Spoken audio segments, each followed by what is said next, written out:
Hello everyone, শুভ সন্ধ্যা। সকলে কেমন আছো? চলে এসেছি ছোট্ট করে একটা বিয়ের ব্লগ নিয়ে। এখন আমরা চলে যাচ্ছি বিয়ে বাড়ি। বাইরে প্রচণ্ড ঠান্ডা, তাপমাত্রা বলার বাইরে, এতটা ঠান্ডা, পুরো ঝিরিঝিরি করে কুয়াশা পড়ছে। তো ভাবছিলাম বিয়ে বাড়ি যাবো না, কিন্তু যেতেই হবে। মামের বাবা খুব ক্লোজ বন্ধু, তারই বিয়ে আজকে, নেমন্তন্ন। মানে সকাল থেকেই ছিল, সকাল থেকে যেতে পারিনি, ঠান্ডার কারণেই যাইনি আর কি। তো মামের বাবা সকাল থেকেই ওখানেই রয়েছে। আমি এখন যাব, রেডি হয়ে গেছি। তো একটা সিম্পল শাড়ি পরে নিলাম, আর একটু হালকা সেজেছি আজকে, বেশি মেকআপ করিনি। মামও রেডি হয়ে গেছে, মামকেও সোয়েটার পরে দিয়েছি যেহেতু বাইরে ঠান্ডা। তো আমিও সোয়েটার পরবো না, চাদর নিয়ে নিয়েছি ঠান্ডার কারণে। তো চলো বাকি কথা বিয়ে বাড়ি গিয়ে হচ্ছে, সঙ্গে থাকো। তো ঠান্ডায় কাঁপতে কাঁপতে চলে এলাম বিয়ে বাড়ি আসার পর গিফট দেওয়ার পালা। তো এসে দেখি বিয়ে এখনও শুরু হয়নি, ঠাকুরমশাই এখানে বিয়ে সব জোগাড়যন্ত্র করছে, এই যে মণ্ডপটা সাজিয়েছে।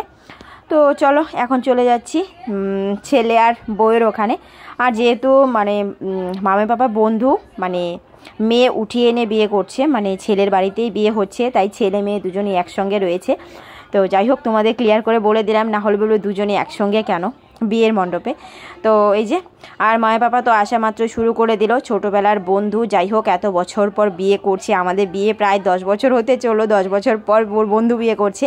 যাই হোক, বিয়ে তো করছে, এটাই হলো বড় কথা, তাই না? তো এদিকে খাবার স্টল বসেছিল, আর আমরা বাঙালি খাবো না ফ্রিতে খাবার, সেটা হতেই পারে না, তাই চলে এসেছি ফুচকা খেতে। তো মামি বাবা বলছে যা কিছু আছে সব কিছু খেয়ে নাও। বলে আরে দাঁড়াও আস্তে আস্তে খাচ্ছি, মানে একটা একটা করে খাবো। জাস্ট এলাম, এত ঠান্ডার মধ্যে আর খাওয়াও যাচ্ছিল না, তাও কয়েকটা ফুচকা খেয়েছি। তারপরে চলে এসেছি গরম গরম ঘুগনি খেতে। আর এদিকে পকোড়া ভাজা হচ্ছিলো, পকোড়া শেষ হয়ে গেছে, তো এটা একটু পরেই খাবো। তো 1 প্লেট ঘুগনি নিয়ে নিলাম। খাওয়া দাওয়া বিয়ের মণ্ডপে এখানে চলে এসেছি, অলরেডি বিয়ে শুরু হয়ে গেছিলো।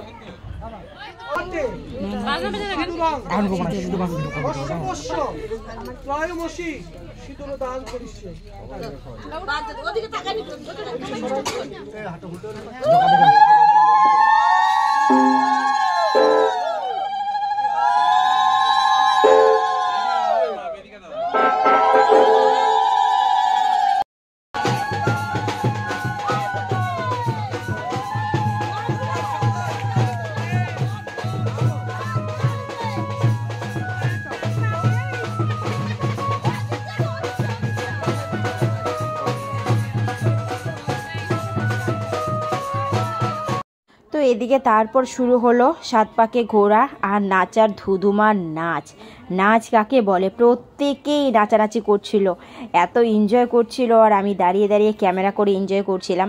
তো মানে ছেলে আর বউকে দুজনকেই সুন্দর মানিয়েছে। যাই হোক, চলো 7 পাকে ঘোরাটা দেখি। তারপরে সবাই নাচছিল, নিজেরও মনে হচ্ছিল যে একটু নাচানাচি করি। হঠাৎ করে মামকে খুঁজে পাচ্ছিলাম না, তারপরে দেখি বড়দের দলে মামও গিয়ে নাচানাচি শুরু করে দিল। তো ও জমিয়ে এনজয় করছিল। তো রাত অনেকটা হয়ে গেছিলো, প্রায় 12:30টার মতো বাজে। তারপরে আমরা চলে এসেছি খাবার টেবিলে খেতে। তো যেহেতু অনেকটা রাত হয়ে গেছিলো, মানে বিয়ে দেখতে দেখতে পেরিয়ে গেছিলো, সময় কোন দিকে চলে গেছিলো বুঝতেই পারিনি। তো বন্ধুরা, খাওয়া দাওয়া কমপ্লিট, আর এখন বাজে রাত 1টা বেজে গেছে। মানে কিছু খেতে পারিনি, জাস্ট ডাল ভাত নিয়েছি, মানে ওটুকু খেতে পারলাম না, এতটা রাত হয়ে গেছে এখন। আর ঠান্ডা তো প্রচণ্ড ঠান্ডা, কুয়াশা। তাই চলো বিদায় নিচ্ছি, নেক্সট ব্লগে দেখা হবে। ভালো লাগলে লাইক কমেন্ট করে দিও, টাটা।